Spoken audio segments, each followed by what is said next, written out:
Welcome to my writer's room. I'm BT Higgins. Welcome to lesson 4.6. Today we're going to talk about sentences. But before we talk about what a sentence is, please imagine with me a wall. A wall that's built out of bricks. I don't know if you've seen a wall built out of bricks, but you can imagine, you know what a brick is. Every single brick is generally the same exact shape. It's kind of needed in order to have a straight, clean, freestanding wall. And you stack one layer, and then you stack another layer, and then another layer of these identical bricks.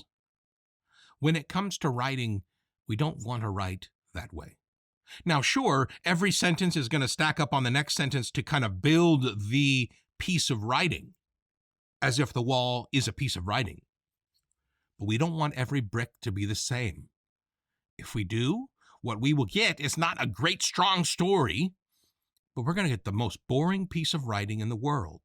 Because when you're reading, you don't want to hear the same exact size and kind of sentence over and over and over and over because it's boring. We don't want to be boring. We need variety. When I talk, I use a variety of sizes of sentences and styles of sentences, and that keeps it fresher. I change the speed of my voice, and I slow down sometimes, and I go low and I go high, because that's more interesting.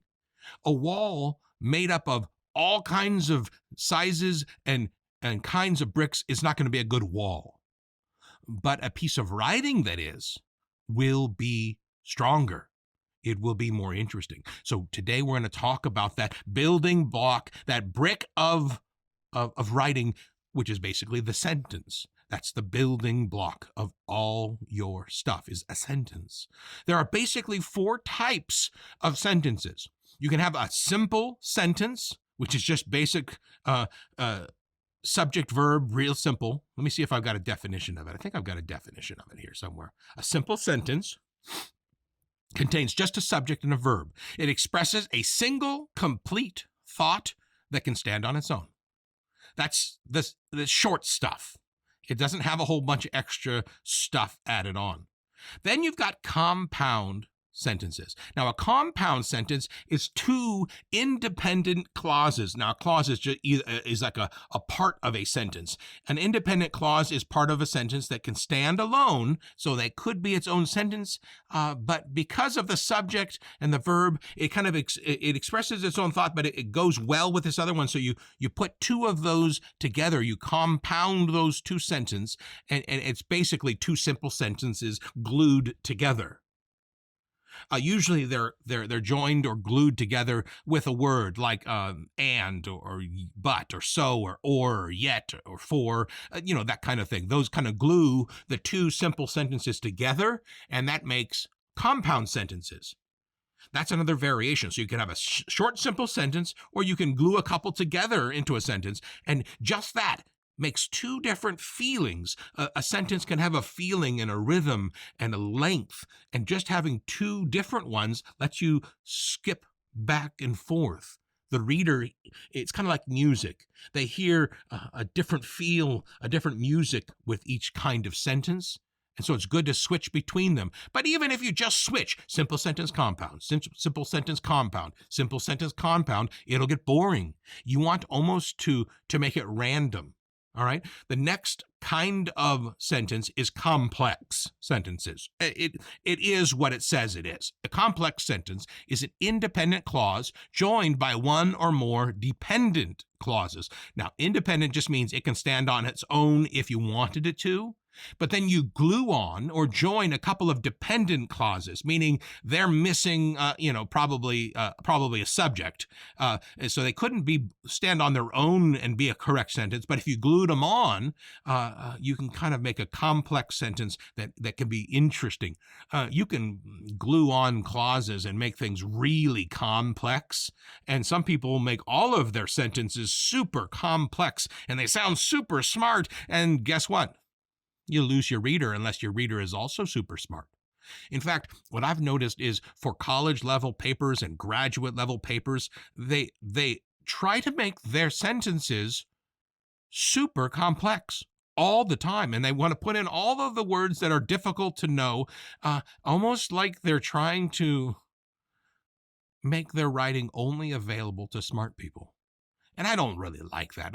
I mean, I can understand that smart writing, but it gets tiring. I don't want to read it for fun, and so I don't love that kind of writing. And sometimes I think maybe they shouldn't write it so complicated. Just write it with the normal, simple, compound, complex variation instead of just complex. You'll find when you read some textbooks, it's just complex sentences, and it is hard to get through because your mind has to just keep struggling through all of these extra add-on independent clauses glued onto this and glued onto that. And it can even get more complicated. It can get more complicated than complex. There's also a kind of sentence which is called compound complex, which means you glue two complex sentences together like a compound. And honestly, you don't need to use that. It's just too much. That's only useful when you have to. And like I say, you don't really have to unless you're writing graduate level papers and your professor is requiring you to sound like a professor. And that's the only time you really need to use that. So those are the different kinds of sentences. I tell you all that not so that you memorize them, although you might have already memorized them. Simple, compound, complex, or compound complex, which is like a double category. The point, though, is to use a variety. Sometimes your sentences should be short. Sometimes they should be long. And it should be almost a random switching back and forth as long as that fits the meaning, as long as that fits the story. But start with your simple and then add in compound, occasionally a complex. And you're going to find that you're going to get some good flavor. You're going to get stronger writing. Just a little add-on to the idea of sentences. There are different kinds of sentences beyond the categories that I've said. Basically, I'll run through them, and you want to use different ones of these as well. It's more variety for you to put into your story to keep your reader enjoying it. Okay. First is declarative. A declarative sentence simply is making a statement or expressing an opinion. It is raining right now. If it's raining, it's declaring that it is raining right now. And you just end that with a period. Normal sentence is declarative. I don't really care if you remember the word declarative, but just remember you could make a statement, or next category, you can make a command. Like, I command you to go outside and check if it's raining. Imperative sentences, they give a command, or they can make a request, like, please go outside and check if it's raining. Usually it ends with a period, but under some circumstances, it can even end in an exclamation point. Imperative sentences are, get out of here. Maybe it's with excitement and you have an exclamation point.